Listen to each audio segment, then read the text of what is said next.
नमस्कार. स्टुडिओ संजीवनीमध्ये तुम्हा सगळ्यांचं पुन्हा एकदा मनःपूर्वक स्वागत. आज आपण युगंधरा या कादंबरीचा 37वा भाग वाचणार आहोत. परंतु तत्पूर्वी जर तुम्ही माझ्या व्हिडिओला लाईक केलं नसेल, शेअर केलं नसेल, माझे व्हिडिओ जर तुम्ही अजूनपर्यंत पाहिले नसतील तर नक्की पहा, इतरांनाही पाठवा आणि लाईक करा, शेअर करा. माझ्या चॅनलवर नवीन असाल तर माझ्या चॅनलला सबस्क्राईब करा आणि सोबतचं बेल आयकॉनही दाबा, ज्यामुळे माझे येणारे नवीन नवीन व्हिडिओ सगळ्यात आधी तुम्हाला ऐकायला मिळतील. आता आपण सुरुवात करू. भाग 37. दिवस भराभर जात होते. आठवड्यामागून आठवडे कसे उलटत होते ते युगाला कळत नव्हतं. एक रविवार संपून दुसरा रविवार, एक रविवार संपून दुसरा दिवस उगवावा तसा रविवार उगवत होता. उगवलाय म्हणेपर्यंत मावळत होता. शाळा आणि कॉलेज, शाळेचा अभ्यास, कॉलेजचा अभ्यास, क्षणाची उसंत नव्हती. इकडे तिकडे बघायला जमत नव्हतं. रविवारी रुचिरा योगेशला घेऊन दुपारी एखादा तास येऊन बसे. आल्याबरोबर म्हणे, युगाताई, मी तुमचा महत्वाचा वेळ घेते हे मला कळलंय, पण तुम्हाला तर सवडच मिळत नाही. आणि मीही जर आले नाही तर शेजारी रुचिरा नावाची आपली एक अशिक्षित वेडी मैत्रीण राहते हे सुद्धा तुम्ही विसरून जाल. युगानं हसून म्हटलं, वहिनी, वेड्या मैत्रिणीला कोणी विसरत नाही. तिची हर घडी आठवण येते.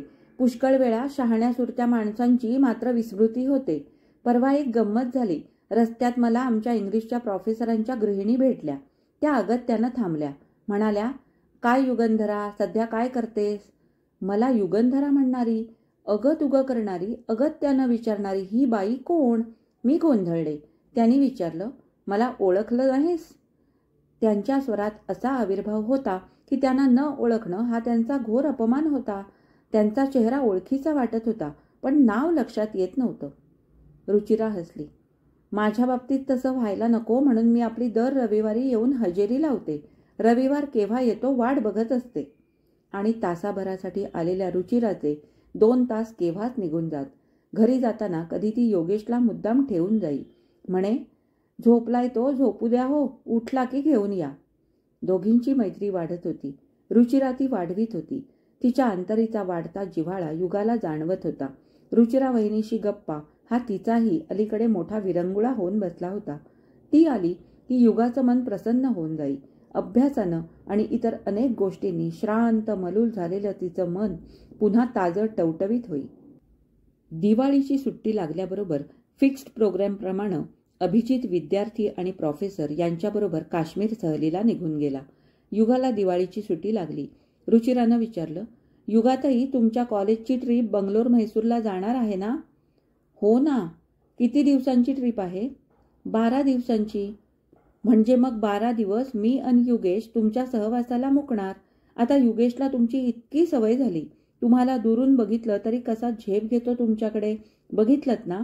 खवळला तर पुष्कळ वेळा माझ्याकडे पण राहत नाही, पण तुम्ही घेतलात की कसा रडायचा थांबतो नि हसायला लागतो.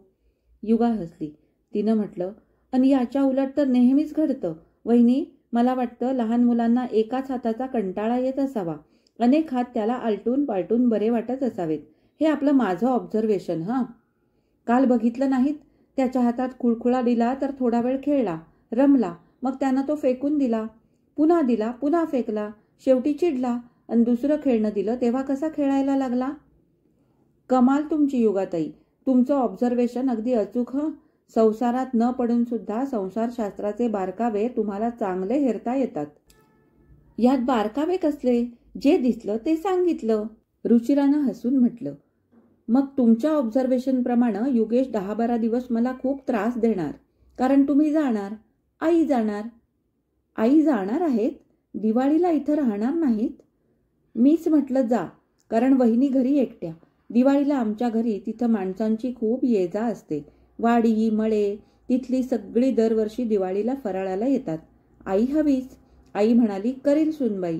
मी म्हटलं, तुझ्या इतकं करायला, तेवढी जबाबदारी उचलण्याचा अनुभव यायला आणखी 10 वर्ष जायला हवीत. पण मला एकटीला ठेवून जाणं तिच्या जीवावर येतं. तिला मी समजावलं. म्हटलं, युगाताईचं घर मला घरच्यासारखं आहे. तू निश्चिंत मनानं जा. दिवाळीच्या दिवशी हे बहुधा येतील. यांना जाताना तसं मी बजावलंय. काकू आहेतच आणि तुम्ही ट्रीप संपवून दिवाळीच्या आधी येताच आहात. 4 दिवसांनी रुचिराची आई गेली. दुसऱ्या दिवशी दुपारी 2 वाजता युगा तिच्याकडे गेली. रुचिरा स्वयंपाकघरात योगेशचं दूध तयार करीत होती. तिला पाहताच रुचिराचा चेहरा आनंदानं फुलला. तिनं आश्चर्यानं म्हटलं, हे काय, तुम्ही गेला नाही ट्रिपला? आज सकाळी निघायचं होतं ना? हो ना, जाणारे निघाले. अन तुम्ही? तिनं हसून म्हटलं, वहिनी, आमच्या ऑब्झर्वेशननं आमचा बेत हाणून पाडला. म्हणजे? आता निवांत आहे, जाण्याची घाई नाही. बाळ वर आहे ना? हो, चला ना वर. दोघी वर गेल्या. युगानं म्हटलं, ट्रिपला जाण्याची सगळी तयारी केली, पण आयत्या वेळी पाय उचलेनात. का? मामींची प्रकृती आता तशी बरी आहे ना? आई त्यांचा निरोप घ्यायला गेली तेव्हा त्या तशा घरात हिंडत्या फिरत्या होत्या. तशी बरी आहे. आईसाठी बेत रद्द नाही केला, पण तुमची आई जाणार, अभिदादा नाही. तुम्ही अगदी एकट्या पडणार. म्हणजे माझ्यासाठी मी एकटी पडेन म्हणून तुम्ही आपली ट्रीप घालवलीत? तिच्या स्वरात कृतज्ञता दाटली होती. युगानं हसून म्हटलं, छे, तुमच्यासाठी नाही, माझ्या मनासाठी. तुमचं हे मन आहे तरी कसं हो? युगानं हसून म्हटलं, चाचपून बघायला वेळ नाही सापडला. सवड मिळाली की पारखून सांगेन हं. दोघींच्या गप्पा रंगल्या. दोघी अगदी निकट झाल्या. दिवाळी जवळ आली. रुचिराचा उरक तसा दांडगा आणि आता युगा मदतीला. तेव्हा तिचा उत्साह द्विगुणित झाला होता. मागच्या परसातून युगाच्या घरी तिच्या खेपा वाढल्या. मामी, आपण बुंदी आचार्याकडून पाडून घेऊ. चिवडा पण तोच करून देईल. मी गणेशपंतांना सामानाची लिस्ट करून दिली. उद्या सकाळी आचारी आणि काकू करंजा, अनारसे वगैरे बाकीचं सगळं फराळाचं.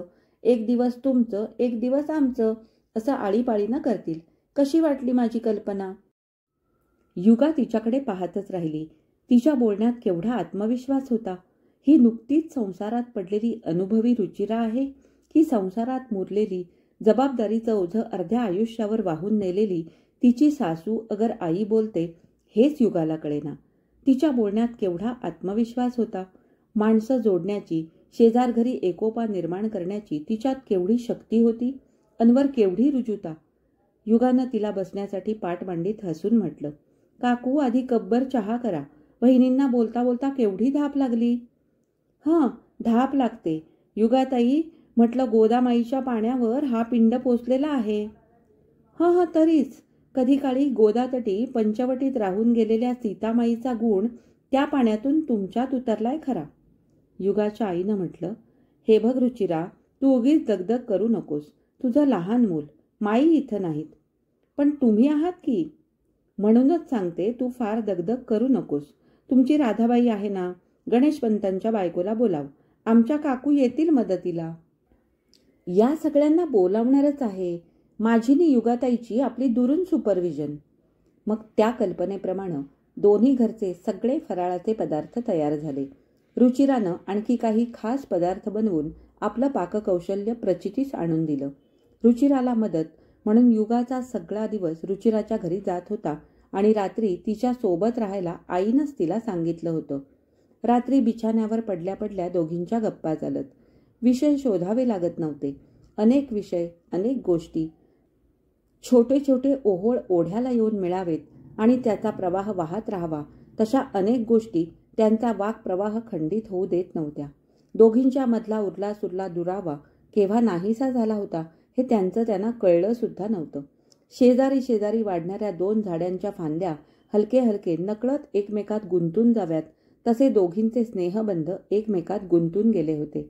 बोलता बोलता युगानं म्हटलं, वहिनी, तुम्ही इतक्या पाकशास्त्र प्रवीण असाल असं वाटलं नव्हतं. हं, चुलीवरचं प्रावीण्य घेऊन करायचंय काय? शिक्षणात तर पक्की ढ. साधी इंटरची परीक्षा सुद्धा पास होता आली नाही. 2दा बसले, नापास. देवानं बुद्धीच दिली नाही. वहिनी, परीक्षा पास होण्यासाठी लागणारी बुद्धी म्हणजेच काही बुद्धी नव्हे. आणि परीक्षा, पदव्या काही सकाळ संध्याकाळ पानात वाढता येत नाहीत आणि त्यांना भूक लागत नाही. पण स्वयंपाकघरातल्या पंचपक्वान्नानं पुरुषांची बौद्धिक भूक भागत नाही ना. त्यांच्या मनाची तृप्ती होत नाही. कुणी सांगितलं तुम्हाला हे? सांगायला कशाला हवं? हातातली काकडं बघायला आरसा का लागतो?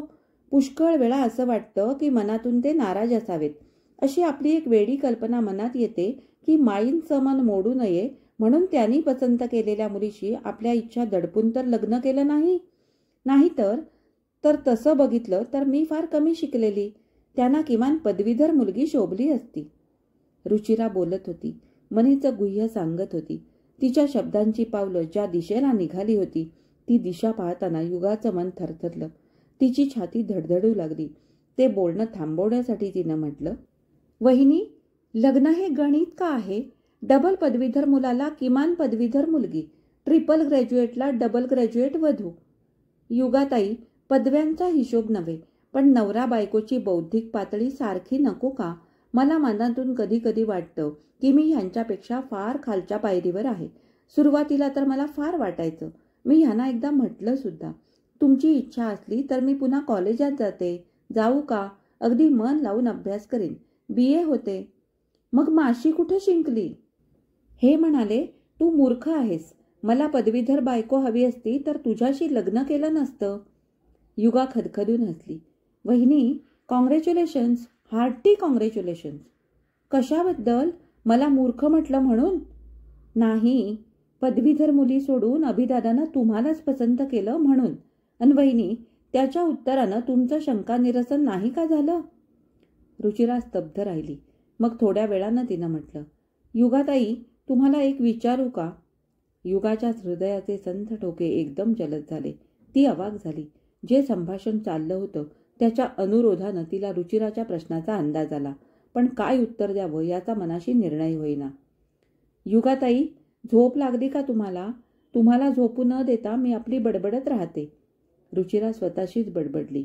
मग प्रतिसाद येत नाही पाहून स्तब्ध राहिली. युगाला वाटलं तिच्याशी बोलावं, पण बोलायचं म्हणजे खरंच हिच्याशी आपल्याला प्रतारणा करता येईल का? खोटं सांगता येईल का? तिनं विचारलेल्या प्रश्नाचं उत्तर टाळता येईल का? त्यापेक्षा आपणाला झोप लागली असं समजणं चांगलं नाही का? ती तशीच गुपचूप पडून राहिली. घड्याळात 12चे ठोके पडले. हवेतला गारठा आता वाढत चालला होता. क्षणभरानं रुचिरा उठली. तिच्या कॉटजवळ गेली. तिच्या पायालगत असलेली पांघरुणाची घडी उलगडून तिच्या अंगावर हलकेच घातली. तिच्या उशालगतची खिडकी आवाज न करता बंद केली. मग स्वतःच्या कॉटवर येऊन पांघरुण घेऊन झोपून गेली. युगाची झोप उडाली. तिनं डोळे उघडले. पलीकडच्या खिडकीत आकाश भागातल्या चांदण्या दिसत होत्या. मध्येच कुठचाचा नक्षत्र पुंजका दिसत होता. पलीकडे कोपऱ्यात ठेवलेल्या नाईट लॅम्पचा निळसर धुसर मंद प्रकाश खोलीत पसरला होता. रुचिरा बाळाला कुशीत घेऊन शांत झोपली होती. तिला वाटलं आपल्या नकळत आपणावर मायेचं पांघरुण घालणाऱ्या मध्यरात्रीच्या गारठ्यात जिव्हाळाची ऊब देणाऱ्या मैत्रिणीच्या गळामिठी घालून तिला सगळं सगळं सांगून टाकावं. तिला तशी तीव्र इच्छा झाली. अनावर ओढ वाटली. त्या आवेगात ती उठून बसली. पण दुसऱ्याच क्षणी विवेकानं तिला आवरलं, मागं ओढलं. वेडी तर नाहीस? या अशा गोष्टी सांगायच्या का असतात? अन काय सांगणार आहेस? सगळं सगळं म्हणजे काय सांगणार आहेस? तुझी प्रेमकथा? तू त्याच्यावर अजून प्रेम करतेस हे? स्वतःच्या तोंडानं? त्याच्या बायकोजवळ? निर्लज्ज तर नाहीस? ती पुन्हा आडवी झाली. मग उशिरा केव्हा तरी तिला झोप लागली. नरक चतुर्दशीच्या दिवशी पहाटे युगा रुचिराला घेऊन घरी आली. आईनं सांगून ठेवलं होतं की तुमच्या घरी मोठं कुणी नाही, इकडे ये न्हायला. मी दोघींच्या अंगाला तेल उठणं लावून देईन. दोघी अभ्यंग स्नान उरकून फराळ करून सूर्योदयी रुचिराच्या घरी गेल्या. योगेश न्हावून नवी बाळलेणी लेवून पाळण्यात झोपी गेला होता. पहाटे सगळं काम उरकल्यामुळे आता काही काम उरलं नव्हतं. दोघीही माईंच्या खोलीत रस्त्यालगतच्या खिडकीत बाहेरची गंमत बघत उभ्या होत्या. दोघींनी आपले केस मोकळे सोडले होते. खिडकीतून सकाळची पूर्वीची कोवळी उन्हं आत येत होती. बाहेर घराच्या अंगणातून पहाटे लावलेल्या पणत्या अजूनही तेवत होत्या. रुचिरानं खिडकी बाहेरच्या कठड्यावर ठेवलेल्या पणतीतली ज्योत सूर्यकिरणांना टक्कर देत आपली दीप्ती टिकवून आजूबाजूचं दारूकाम बघत उभी होती. रुचिरानं म्हटलं, दुपारी इथं जेवायला थांबणार ना? छे छे, आता दुपारी जेवण कसलं? फराळानं पोट एवढं ठासून भरलंय, आता इंचभर सुद्धा जागा नाही. शिवाय आज दुपारी सुलभाकडे जायचं आहे. दरवर्षीचा नेम आहे तिच्याकडे हजेरी लावण्याचा. नेम चुकला तर ती जन्मभर टोमणे मारत राहील. आणि उद्या तुमच्या मालतीबाईंकडे जायचं आहे ना? हो, आम्हा सगळ्या शिक्षकांना पार्टी आहे. त्यांनी सकाळपासून मला बोलवलंय मदतीला. नाही म्हणता येतं का? म्हणजे उद्या संबंध दिवस तुम्ही भेटणार नाही असं म्हणा की. युगा हसली. वहिनी, या सुट्टीत तुम्ही माझे फार लाड केलेत हं. तुमचे लाड?